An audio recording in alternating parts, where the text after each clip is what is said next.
Hi, welcome to another episode of Piecing It Together, the podcast where we take a look at a new movie and try to figure out what movies inspired it. And today on the show, we are taking a look at a new adaptation of Pinocchio, this time from Guillermo del Toro. It's actually our first time covering one of his films on the show. He's, of course, come up as a puzzle piece many times over the last 5 years, but somehow never got around to one of his movies, so I'm very excited to talk about it. Plus, I loved this movie.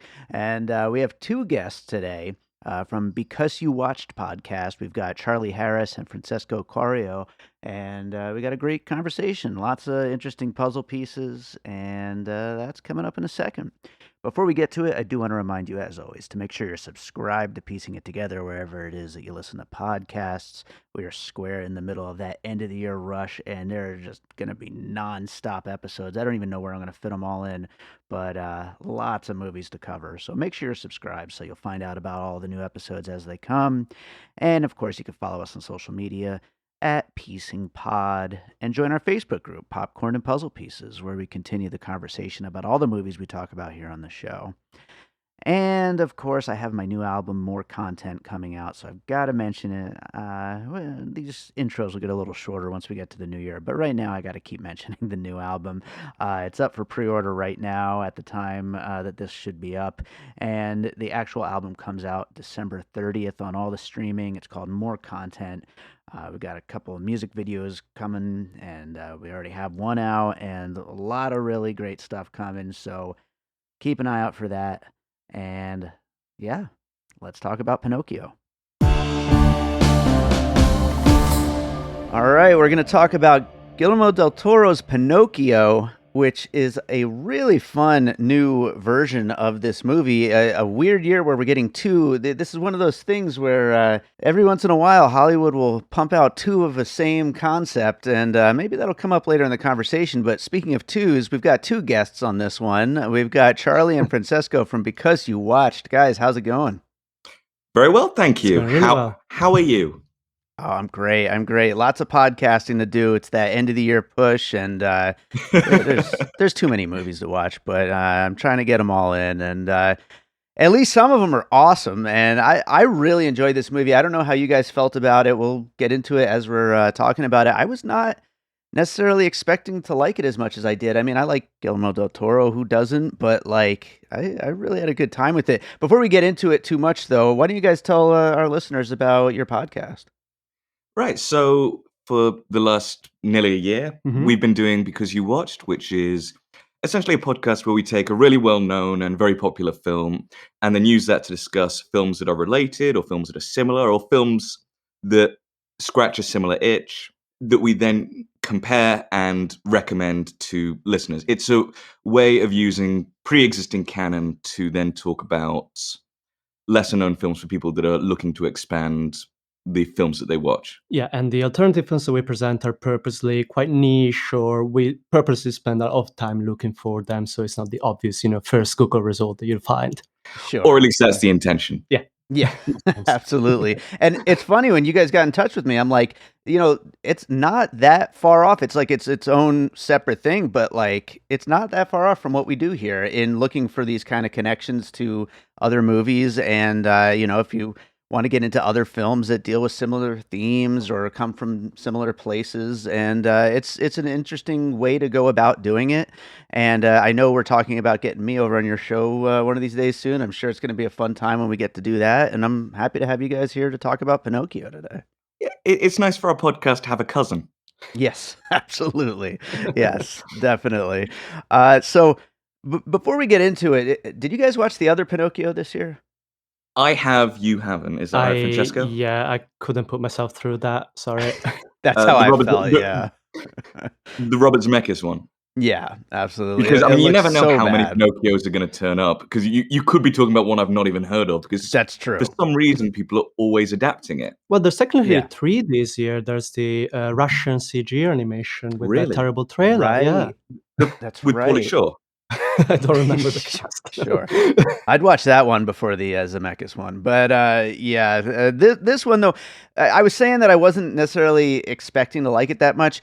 I should say, like, before we start getting into puzzle pieces or any of that, I'm not somebody who goes back and rewatches like the old animated classics that often. Like, sometimes it'll kind of pop up and I'll end up watching one, but it's not really necessarily my wheelhouse.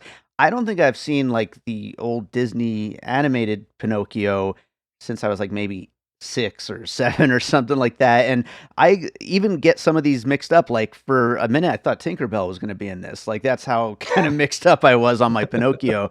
So, yeah, I didn't really know what to expect going into it other than Guillermo del Toro does awesome stuff and I love stop motion animation, and so let's give this a try. And so that's why I was like pleasantly surprised. Well, we actually went to what we thought was a preview screening of the film, um, organized by the London Film Festival. Turned out we were actually at the premiere, and Oh, Guillermo nice. del Toro and all the actors just turned up Nice. and did a brief like Q&A, which was a lot of fun. It was a nice surprise that we accidentally went to a premiere. I do have to say, Yeah. Del Toro is probably one of the most articulate directors to put in front of a mic. Whenever he gives a speech, it's always so spellbinding. Oh yeah, Yeah. it's so true. I love like anytime he shows up on like whether it's an award show or some kind of interview, like he is definitely one of the most fun directors to listen to because his love for the form like really shines through on everything that he talks about. So yeah, I completely agree, and that must have been a great premiere to be at. But yeah, let's start getting into some puzzle pieces here, and we'll talk about what we liked and maybe what didn't work as well along the way. But let's start off with Charlie. What do you have for your first puzzle piece? My first puzzle piece is related to Guillermo del Toro's Pinocchio in that it is produced by the Jim Henson Company. Mm, And so my pick is 1979's Muppet Movie. sure. The reason I picked that as opposed to other Jim Henson films is because there are some interesting similarities to Pinocchio, particularly this form of Pinocchio, specifically in the way that it sort of plucks a fish out of water and, with their naivety, has to explore outside of their comfort zone. Mm, So in Pinocchio, obviously, that's the titular character. In Muppet Movie, it's Kermit. And also, they're pursuing fame and fortune for, I would say, ill-advised reasons in both cases. They're different reasons, but in one, you have Pinocchio, who is pursuing it because of a misinterpretation of the nature of his relationship with his father. And with the Muppets, it's because Kermit believes that actively pursuing fame and fortune and stardom is a way to improve the world and make people happy. right, right. That both like I think the big draw here, aside from Guillermo del Toro, is the stop motion animation, and so like bringing up the Muppets and like those kinds of animation that are like it's not animation, it's like its own separate thing. And this has been a really interesting year for stop motion animation. I mean, we had Phil Tippett's Mad God, and we had The House on Netflix, and there's been a couple of Wendell and Wild, which just came out. It's been a really interesting year for these kind of alternative forms of animation, and I think people that love Del Toro's other work probably have all been waiting for him to do something like this. And so it's cool the way it kind of came together with what essentially would have been a family friendly thing, and it still basically is, but kind of gets into some of his darker tones too. Well, it's something that Del Toro said at the premiere was, this isn't a children's film, this is a film that children can watch. If their Yeah. parents talk to them, is what he added. Which, Got to yeah. explain the fascism and all that. But again, it comes to that thing of the difference between digital animation and practical animation, right down to the debate that people are having about CGI versus practical effects, is that you get this sense of weight and you get this sense of atmosphere from something actually existing in a space that you don't if it's, not to trivialize the work the VFX artists do, because God knows I could never do it. Mm, But the limitations of that form are that stuff can often feel quite intangible and quite rubbery and quite detached from the stakes of the film. And I think that Guillermo del Toro's Pinocchio and the Muppets, by using practical puppetry, you get a real sense of these characters and objects existing within the reality of this world. And I really appreciate that, and it gets me so much more involved and engaged in a story. Especially with Del Toro being historically a huge proponent of practical effects, right? With Pan's Labyrinth, with Shape of Water, and something we haven't mentioned about Pinocchio, but it's so well animated. Like, I was generally forgetting I was watching a stop motion film so many times just because the frame rate was so smooth. Yeah, absolutely. And the look of it is going to come up in one of my puzzle pieces a little later too. But yeah, the look of it is incredible and very unique. And yeah, it's wild how well stop motion animated it is. It's kind of crazy. But let's move on to Francesco's first piece. What do you got? Well, fits really well with what we were talking about because it's another stop motion film that was inspired by the same statement that from Del Toro that Charlie just cited. It's a 2016 French language film called My Life as a Zucchini, also known as My Life as a Courgette over here in Europe, written by Céline Sciamma of Portrait of a Lady on Fire fame. And the reason why I'm talking about this film is that it really hits that spot of a film that is accessible by children, but it deals with very, very dark themes. So the inciting incident of the film is that I'm going to go into very dark territory here, but the main protagonist is this 8-year-old child who has an alcoholic, abusive mother, and he, by accident, causes her death at the beginning of the film, and is therefore sent to an orphanage. And in this orphanage, he makes friends with a bunch of other kids who all come from very abusive, traumatizing backgrounds. But all of this is done through stop motion animation, through a narrative that doesn't show any of the actual darkness, just leaves it hanging in the background, and which is therefore accessible by children to watch. And it's just such an amazing film, especially with it being a foreign language animated film something that we don't see very much of nowadays. Yeah, absolutely. And yeah, like I've never seen that one, and it sounds really awesome. And we went through like kind of a dry period of not a lot of stop motion. Like I said, this year has been kind of interesting to see so many projects that are taking that on. But there's usually like it's always like such a curiosity, like, oh, look at this, a stop motion film, and how cool that is. And now we're getting a whole bunch of them. I think it's kind of like as an art form, people are seeing just how versatile it is to do different kind of stories like that. And like in both of these cases, My Life as a Zucchini and here in Pinocchio, like tell a story that really kind of goes to very different audiences and can kind of be different things to different people. For sure. Because neither of you have seen it, so Yeah. I want to now. yeah. You're really selling I it. want to see it too. It sounds But really, that's really why cool. we're here, because because you watch is about watching lesser known films, so that's why. Absolutely. You haven't seen, yeah. Yeah. Well, you know what? I might as well pop this one up to my first piece since we were talking about the look of it all. And so I'm going to go with a movie that maybe a few more people have seen called Avatar from James Cameron. Yeah. The thing about the look of this film is I kept asking myself, like, what am I looking at exactly? Like, is this stop motion? Is this CGI? Is some of this interspersed with real world filming? Like I really couldn't quite put my finger on it, like what exactly it is that I'm seeing unfold on this screen.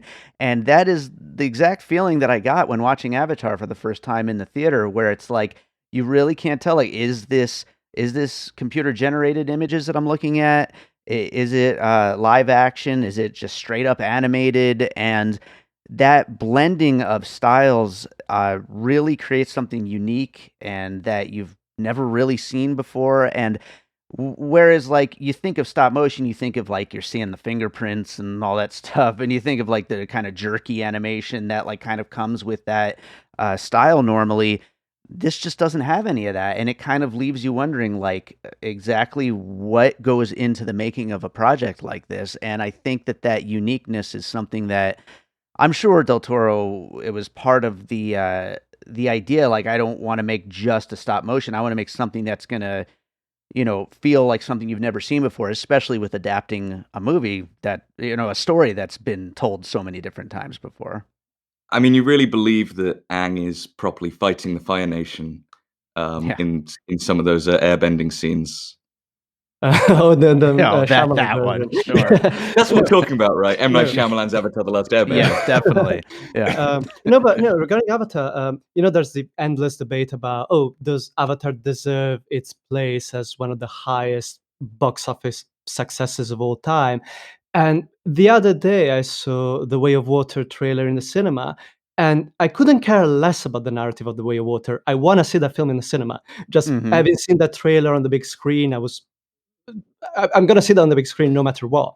There's no other way of watching that film, I don't think.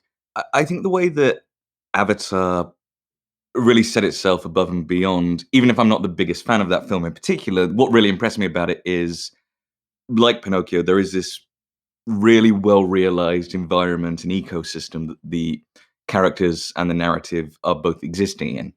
Yeah. And the fact that everything on Pandora seems to have its own, like I said, ecosystem. In this sense, I do mean literally, that it is this alien natural world that seems to have its own internal logic. And obviously, Pinocchio is ostensibly set in our world, but everything in it feels living and breathing and fluid and dynamic. And that's really impressive in both cases. And I think when a movie can pull that off, that's one of the most wonderful things in the world. Yeah, absolutely. And I think like some props are deserved to Netflix for this year because like I'm a big theatrical experience purist, and they are at least trying to release these things for like little 1 week or 2 week stints in the theaters. This Pinocchio film, Glass Onion, is coming up next week at the time of this recording, which will get a 1 week run at least here in the United States, and White Noise later this month. They're trying, and these movies do need to be seen in the theater. I feel like, I mean, to really get the scope of it all is, these are big movies, and just because they're financed by a streamer, like they should at least get that chance for some people to get to see them that way. Yeah. No, I agree. And, going to the cinema is quite fun. Absolutely. Like, as well as how it changes the viewing of a film, just being in a room and not being able to check your phone and being around other people, hopefully experiencing the same thing for the first time. There's something really wonderful about that on a personal level as well as an artistic level. Yeah, absolutely. Well, Charlie, let's go back to you for your next piece. All right, my next piece is 1985's Terry Gilliam directed film, Brazil. Nice. I wanted to go into a film that does deal not so much with the politics of fascism specifically, but one that does deal with the societal expectations and limitations of an authoritarian regime. And you see that in Pinocchio, and you see it in Brazil that was very influenced also by 1984. The original title for it was 1984 and a half. And there's something, again, really interesting about the way that Gilliam is projecting this idea of a society that is fundamentally concerned with stamping out individualism and creativity and free thought. Yeah. But doing so in a fairly anonymous way that on the outset it looks like an alternate version of our world rather than an all-encompassing new form of society like you might get in 1984. And I think what's very nefarious about fascism in Italy and fascism in Guillermo del Toro's Pinocchio is that it changes life enough to put limitations on it, but it can be ignored as long as you play by the rules. And if you're not actively trying to live your life as a free person, you can compromise certain principles to live an easy life. And you get that with with basically the town fascist commander character, that he is the leader of this community, but the community is still existing. Yeah, and I think it's very interesting the way that they do it with Geppetto's character, because Geppetto is exactly what you described, someone who's not been actively persecuted by the fascist authorities, but who is happy to, keep his head down and play by the rules until, his own family and his own son, functionally his son's life gets jeopardized by these fascist authorities, and then, he decides to go into action. Yeah, and it's also when he's being exploited. Yeah. Because so much of authoritarianism is exploitation of either your work or just your very existence. Mhm. And Yeah. so the reason I choose Brazil is that it's about a man that is happy to live in a fantasy world and exist in a unsatisfactory real world that is compromising his freedom. Mhm. Until he just can't. And I think that with what we see with Geppetto in the first act of Pinocchio, you're seeing someone that is living not in fantasy, but in grief. And is hiding himself away from the world in grief. Yeah. Until he has a reason to exist and a reason to live again. Even though it's not always easy, it puts him at odds with the structures of authority. And yeah, I think there's some really interesting parallels there. The other reason I wanted to mention Terry Gilliam, there are two other reasons. One is that Terry Gilliam obviously got his start as a stop motion animator. Sure. Yeah. On Monty Python, and you can see, if you want to choose a particular film, then there's some great stop motion animation in Holy Grail, which I really like. I think it might be my favorite Monty Python film. That would be a good pick. Yeah, there are only 4, but still. And the other thing is that Terry Gilliam is, like Del Toro on this particular movie, is infamous for having his projects stalled and disrupted by, what's called development hell. Yeah, sure. Yeah. So Guillermo del Toro was trying to make this movie happen for nearly a decade, and it's finally released, and it's got a very limited theatrical run. And likewise, I mean, the most famous example is Terry Gilliam's Don Quixote, sure, which is famous for going through years of development and also different casting choices. Yeah, no, whether we like it or not, we do have to thank Netflix for making Pinocchio happen. Otherwise, it wouldn't have been made. I totally agree with that.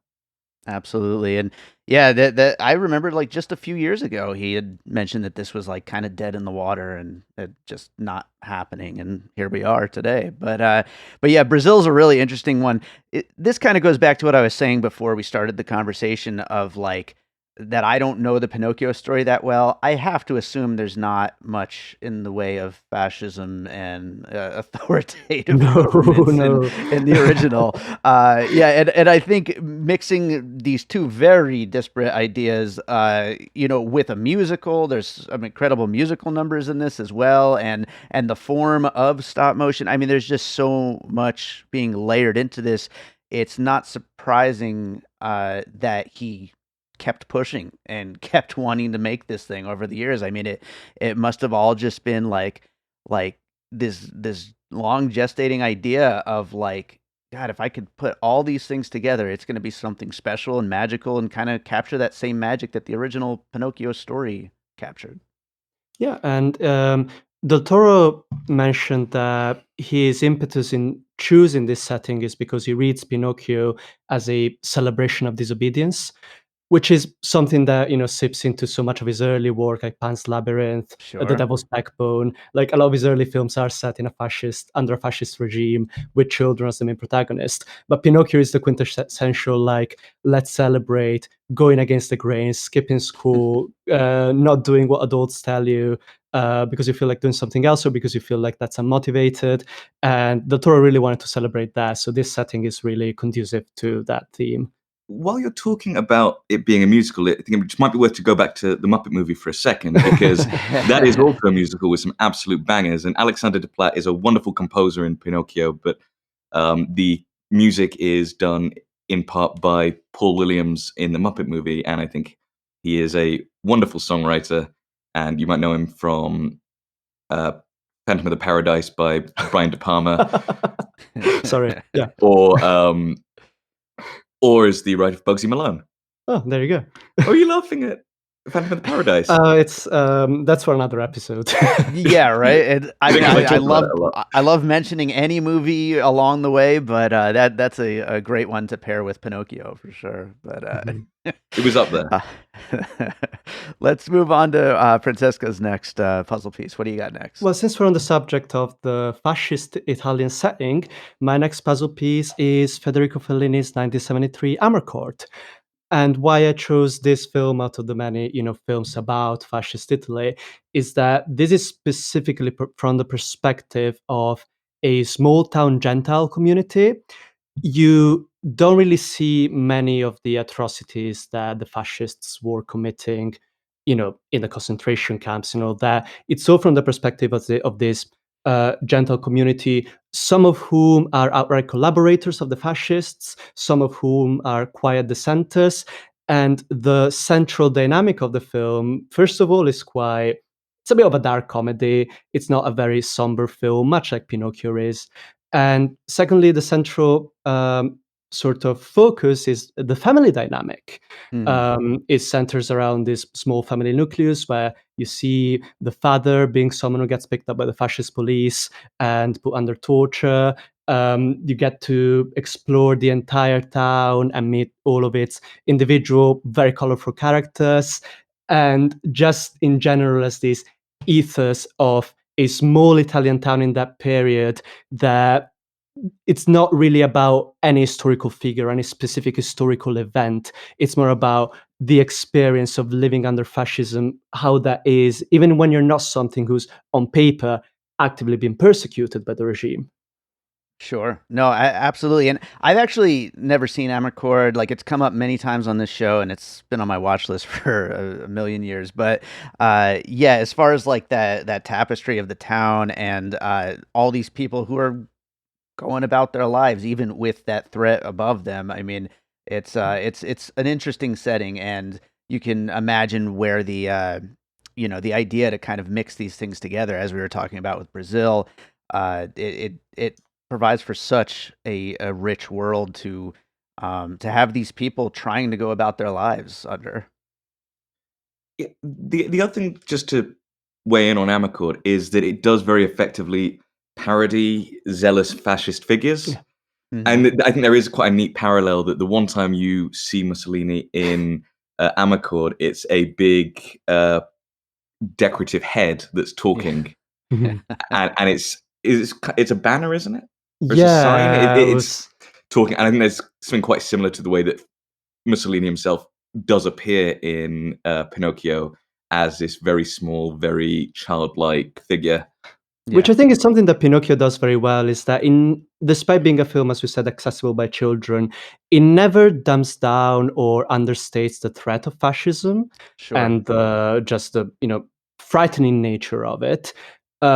But then when you actually see Mussolini and he's this like incredibly goofy, borderline stupid figure, it Mhm. kind of dismantles the cult of personality behind it. It kind of shows how um, empty the ideology itself is, despite the fact that the people that follow it can still be individually dangerous and cunning and evil. One of Yeah. my least favorite things in films, particularly films since the 90s, is just the fetishization and glamorization of fascist and specifically Nazi imagery. Mhm. That you see a lot of, you know, handsome actors dressed in Nazi uniforms and big swastikas behind them, and they make it look cool. I mean, obviously, it didn't start in the 90s. It starts with Riefenstahl, but Triumph of the Will wasn't one of one of our choices today. But what I think Pinocchio does so well, and Amarcord does well, is say these people are stupid. These people are Right. very silly for thinking that this looks cool. Mhm. And I think Yeah. the demythologization and the characterization of this imagery and this set of beliefs is very effective, and I think very healthy for, well, when we live in a time that is increasingly glamorizing a lot of fascist imagery. Mhm. Yeah. Would Inglorious Bastards fit in that with Christoph Waltz as such a classic character in that movie, but kind of fits in what you're talking about there. I think so, to an extent. I think that Inglourious Basterds, even though it's not my favorite Tarantino film, is doing something a bit different because it's combining it with like grindhouse films Sure. and B movie. But at the same time, there is this sort of awkward sense of, do you think that these people look cool? Even if you don't think they are cool, do you think they look cool? If so, I think you should reassess why you're making this film. Mm. No, that's a very fair point. Absolutely. I've got with a lot complicated of feelings about Tarantino. yeah. I'd love to see Yeah. his Pinocchio.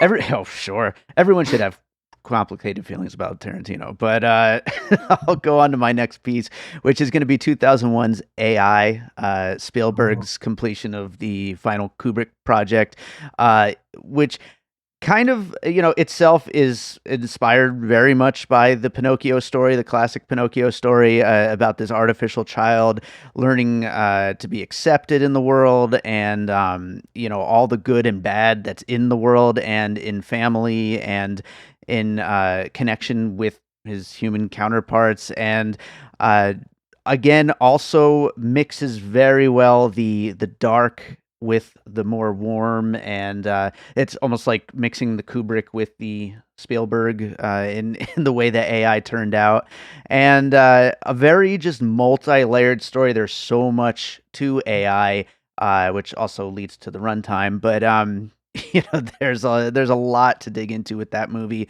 A lot of themes being explored, as we've talked about here with Pinocchio already, with some of these pieces being able to bring up things like Brazil and even Avatar and all these things. Like, there's just so many different angles to kind of look into a film like Guillermo del Toro's Pinocchio, is the way that AI turned out. Actually, AI is one of those films I grew up with. I had the VHS as a kid and I just watched it plenty of times. But I haven't rewatched it since because I don't know, I was kind of worried, as an adult, you read reviews before watching a film, and AI seems not to have aged particularly well in contemporary critical circles. So I prefer to keep it as a memory of my childhood as of now. I think you will be surprised at how well it holds up. Mhm. I think that very recently, it's had a sort of renaissance among particularly our generation of Yeah. film fans, that it is a very heartfelt and very sweet film, and it does some really interesting stuff. The other thing is, like, the coda of AI does have a lot of similarities to the very esoteric, like, death realm that Pinocchio goes to every time he Yeah. dies. Oh yeah, sure. And you have these sort yeah. of otherworldly, inhuman figures explaining about the nature of this non-human character's death. It's a really interesting parallel, and obviously, I think they are compared in AI to the Blue Fairy, Mm-hmm. like, quite explicitly. But it is interesting that these parallels are so well pronounced. Yeah, no, it's interesting also because, preparing for this episode, I was kind of mentally going through adaptations of Pinocchio, and AI is kind of explicitly an adaptation of Pinocchio, Right. but it didn't even come to mind, honestly, because I was thinking about films titled Pinocchio. And Sure. yeah. Well, there's an interesting thing about that. Do you know why Kubrick didn't direct AI? Other than the fact that he died, but Other do you know than why that, it took him so long to make? And no. ultimately What? he never made it. It's because he was waiting for the technology to catch up that he could actually build a robot boy to play the role in the film. Wow, that's awesome. But while he was sitting on the idea and realizing he probably was never going to get there, before he just pivots to making Eyes Wide Shut, which I think takes over a year of just filming, is that he was just considering, should I just make a Pinocchio movie? Yeah. And ultimately he didn't, because we don't need another one. Well, We were just maybe- waiting for the masterpiece that was Zemeckis', Yeah, of course. with Tom Hanks giving less than a percentage point's worth of effort. He's doing a Stupid lot of movie. funny voices this year. That's for sure. I think he's very good in Elvis, by the way. Oh, he is. He's great. Unironically, I think Tom Hanks is very good in Elvis. I completely agree. Completely. Let's go to your third piece, Charlie. Since you asked, my pick is the 2008 Hayao Miyazaki directed Studio Ghibli film Ponyo. All right. The reason I chose this is because I realized, I hadn't chosen a single animated film, Okay. even the Muppet Movie, which is puppetry, not animation. Sure. Although I think might have a small amount of stop motion or mechanics or whatever. The reason I chose Ponyo is because it's the Miyazaki film that deals the most with learning what it is to be a person and be a human in an unfamiliar world. In this case, it's Ponyo, who is a small fish person who grows legs and turns into a little girl and is actively resisting against the very patriarchal structures, in this case, literally by her father, who is a sea wizard, who wants her to come back to the sea, and her adoptive mother, essentially, and her adoptive brother trying to protect her and let her live her own life. Mhm. I also think the parallels are interesting because the final act of Pinocchio takes place at sea, in the belly of Il Monstro, I Mhm. believe.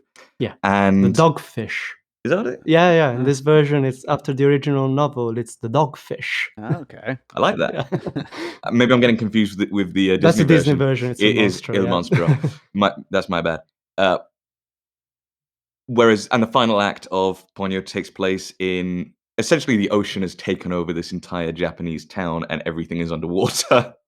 So there is a nice parallel there. But the reason I chose it is because it's a way of using animation to show transformation and unfamiliarity with one's surroundings. And I think it's probably one of the most underrated Miyazaki's. Yeah, no, because if you're talking about those themes, obviously one can bring up Spirited Away does that a lot. But I actually haven't seen Ponyo, and you're now selling it to me very, very It's well. really wonderful. Yeah. If you watch the English dub of it, which I know you don't love watching dubs, but I tend to with Ghibli, this one's worth it because the Sea Wizard is played by Liam Neeson, Okay. and he's really good.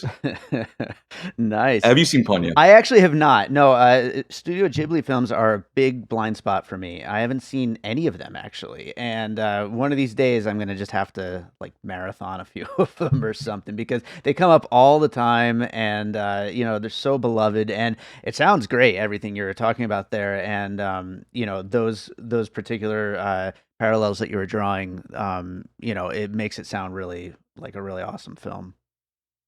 Can I make a recommendation if you do get into Studio Ghibli films? Mhm.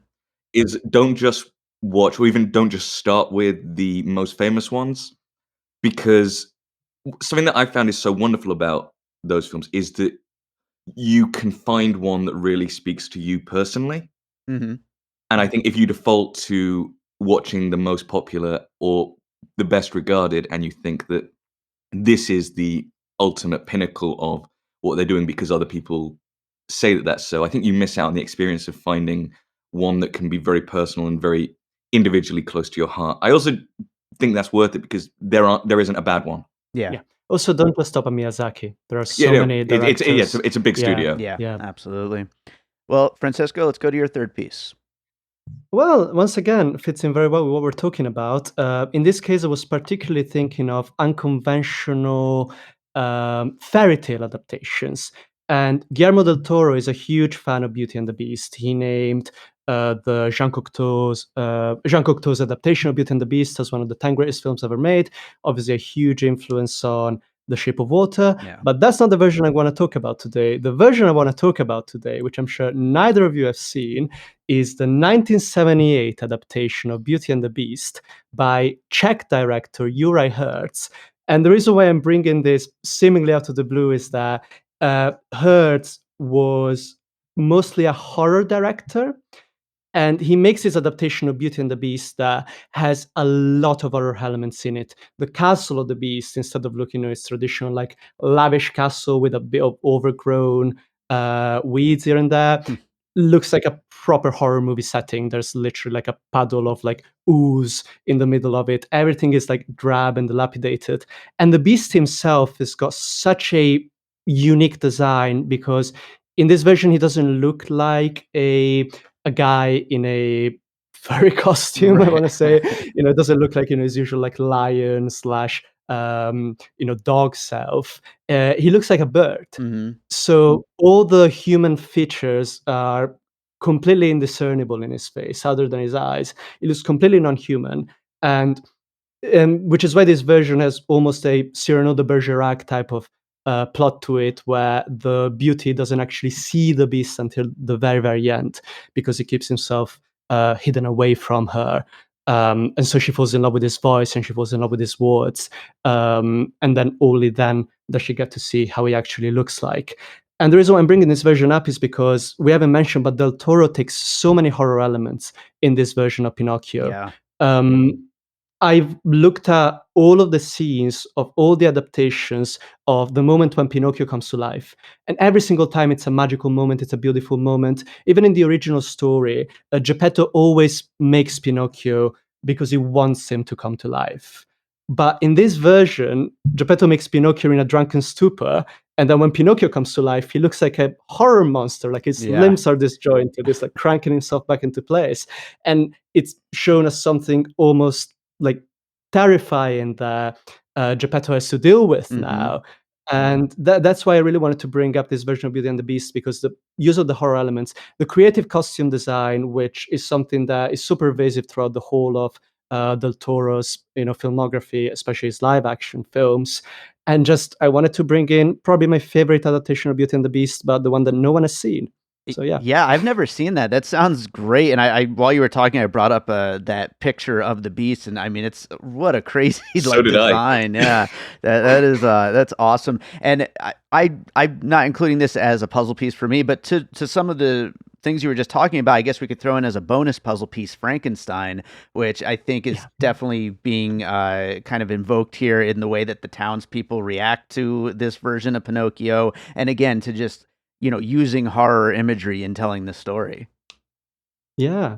And also, like, all these stories, Frankenstein, Beauty and the Beast, and Pinocchio, are about people, well, especially Beauty and the Beast and Pinocchio, but like literally having to transform into their true selves, or like having outsiders look past their outward appearance and see them as human. Yeah. So yeah, there's a reason why there's such an influence on Del Toro as a whole. Absolutely.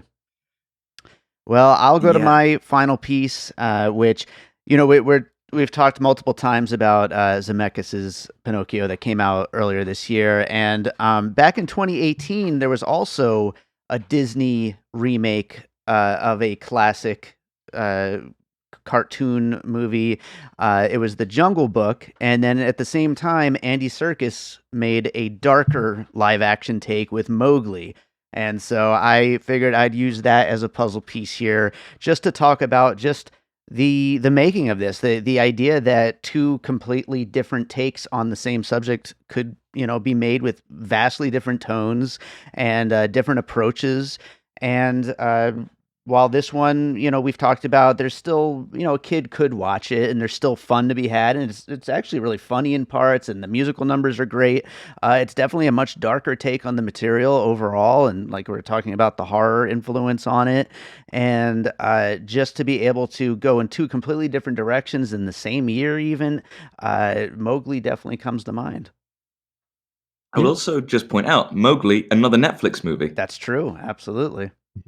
Running in parallel to a Disney release. That's even more spooky and going closer to the book than just remaking the Disney version. Absolutely. Which, if you contrast the box office success of The Jungle Book with that of Mowgli, makes it look quite drab for Del Toro's Pinocchio this year, but that's why it's on Netflix, so it's not really gonna hinge on box office success as much as clicks. Well, to be fair, I don't think Mowgli got a theatrical release at all. Oh, there you go. Yeah.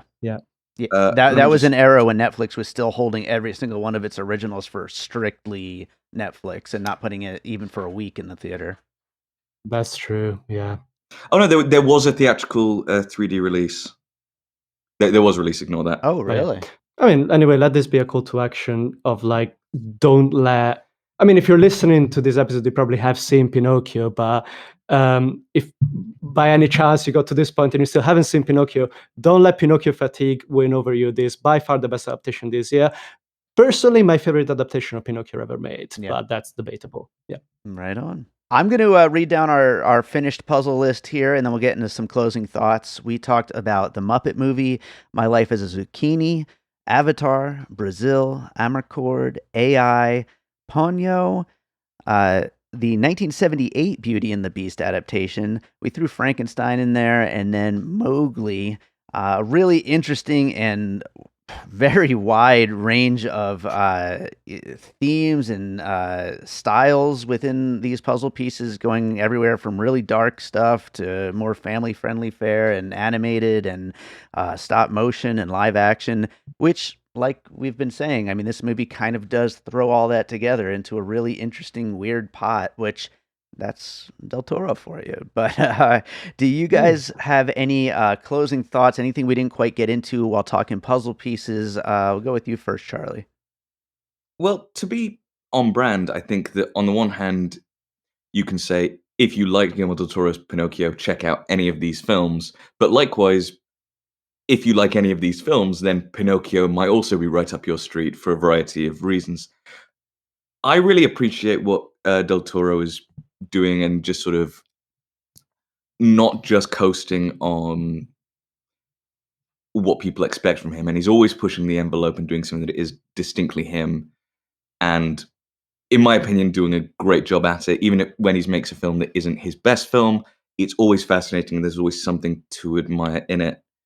I also think if you're interested in what Del Toro is watching or what Del Toro is thinking about, not just within the creative process, but just what he appreciates, if you think this is a guy, as we said earlier, who genuinely loves the form and loves the medium, you can follow him on Twitter, but also that Letterboxd has compiled a list of every recommendation that Del Toro has ever made on Twitter, which I'm sure I can send to David and he can share on his social media. Yeah. It's a wonderful list because it's so far-reaching, and you get a sense of this is a guy that, you know, lives and breathes film and cinema, and clearly this is a great way for me to reach outside of my comfort zone by listening to this person whose opinion I admire's recommendations. Absolutely. Yeah. Francesco, anything that you wanted to bring up that we didn't quite get to? Well, I didn't really bring up too many already famous animated films out of fear of being too obvious, but I do want to shout out just a lot of non-CG, non-Disneyfied animated films and animation studios that are out there are making films, like the studio Laika, who made Coraline more famously, but they also made Kubo and the Two Strings a couple of years after. The studio Cartoon Saloon, who recently made Wolfwalkers last year and Song of the Sea before that. They're absolutely amazing. They don't do stop motion, they do 2D. And just because earlier we were bringing up, lesser known Studio Ghibli films, one that I'd like to shout out is The Tale of Princess Kaguya, which is not directed by Miyazaki, but it is this story about a girl having to who comes from a different planet, comes from space, and she has to adapt to human society and transform into a human somewhat until she realizes that that's not really where she belongs. So it's a very Pinocchio story that I wish I thought about earlier. I will also say that there are a couple of movies that aren't necessarily for children, but do deal with the question of what it is to be and attempt to pass as human in a world. So the ones that come to mind are 2013's Under the Skin, directed by Jonathan Glazer, and Ex Machina, which is 2014, directed by Alex Garland. And those are both really interesting takes on it and deal more so than Pinocchio with the idea of gender and passing not just as a human but as a woman. I think that those will be really interesting things to think about alongside Pinocchio. Yeah. Absolutely. Yeah. That was quite stuttery, but I think I made a point. I think you got it in there. There's a lot of adult layers to this, and that's definitely part of what this specific adaptation is. But only closing thing I wanted to mention is just the fact that we've never gotten a chance to do a Del Toro film on piecing it together yet. So I'm happy it's this one, and I think it was a great one to talk about and to get into some of the things that I'm sure, as we talk about, he's such a lover of cinema. I'm sure Del Toro loves a lot of the things we talked about here today. So that does it for Pinocchio. Guys, I always close these episodes by asking for a recommendation of a movie you watched recently. Charlie, let's start with you. What's something you watched recently you'd like to recommend to our listeners? Last movie that I saw in the cinema was Black Panther: Wakanda Forever, which doesn't need a recommendation because it seems to be doing extremely well on its own. Sure. But the movie I saw before that is a movie that I think a lot of people might really enjoy, but wouldn't necessarily see on their own, is Triangle of Sadness. Oh, yeah. Which is directed by Ruben Östlund, the same guy that directed Force Majeure, which is one of my favorite films. Yeah, and The Square. Yeah, which I've not seen, but I've heard it's very good. Yeah. It's wonderful. It's very funny. And if you're interested in, satire that doesn't really pull any punches, there's something really wonderful in that film. Mm-hmm. Yeah, I've also realized I have used the word wonderful way too much in this episode. It's a wonderful and my movie. apologies to your listeners who hate that word. Francesco, what do you got? Well, the last film I saw in the cinema is The Banshees of Inisherin, which I saw you already did an episode on, so no need for me to sell you on that. Just in terms of films I saw on my own that I really loved, the last episode we put out on Because You Watched at time of recording is the episode on the original Black Panther. And the film I brought up as an alternate to that is 2009 Black Dynamite, which is probably one of the funniest films I've seen, certainly the funniest film I've seen this year. So if you're not looking for like recent releases, but just something to have fun with, go check that out. It's probably it's just such a highlight of funny. the past couple of months. Or check out the podcast and you can hear even more. We're about to plug it now. I didn't know we'd get a chance. Let's get to some plugs. But yeah, Black Dynamite is so funny. But yeah, tell people again where they can find the podcast. So on Twitter, if that's still going to be online by the time this comes out, Who knows? We are BCU Watched Podcast. No. It's the other way around. BCU Watch Pod on Twitter and BCU Watch Podcast on Instagram. It's a long story. It's not important, but you can find us on Spotify or iTunes or wherever you get podcasts. Yeah. But make sure it's Because You Watched with 3 dots at the end of it and not one that was discontinued years ago. Yeah, there you Which go. isn't us. Yeah. So many adaptations of the title, like much like Pinocchio. So, Yeah, exactly. yeah, There you go. absolutely. And look out for whatever episode we do with David. I'm looking forward to it, guys. And hopefully we'll get I you can't back wait. here on Piecing It Together again sometime soon. Can't wait for that either. He's Johnny. And he's Darren. Do you like movies? Do you like your childhood? Do you like movies from your childhood? Do you like podcasts about movies from your childhood? If you answered yes to one or all those questions, then you might enjoy NostalgiaCast. It's a podcast about movies from your childhood. So if you're nostalgic for nostalgia, then you might like NostalgiaCast. See, that's the name of our podcast, NostalgiaCast. Yeah, I think they got that. Should we sign off? Let's do it. I'm Johnny. And he's Darren. And this is NostalgiaCast.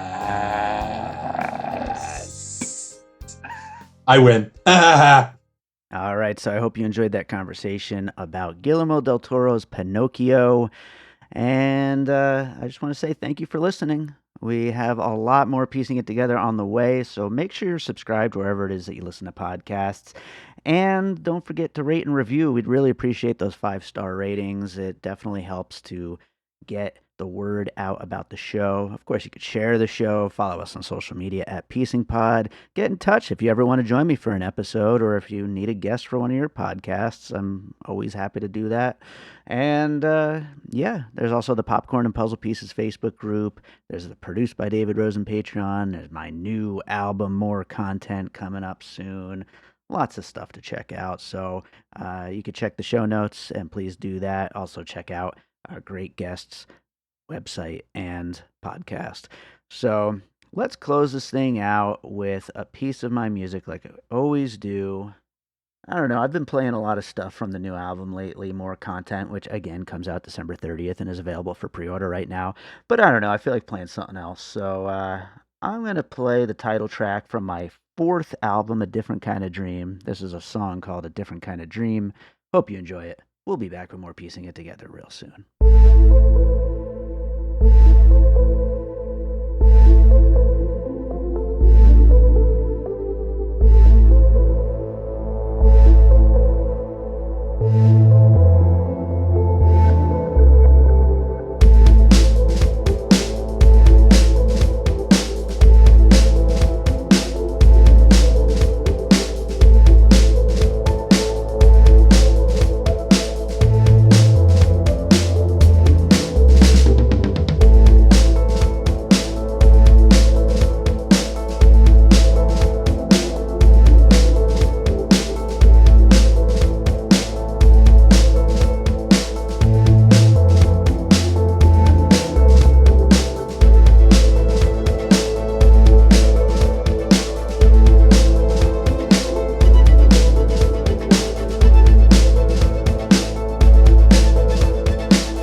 an All Points West production, produced by David Rosen in Las Vegas.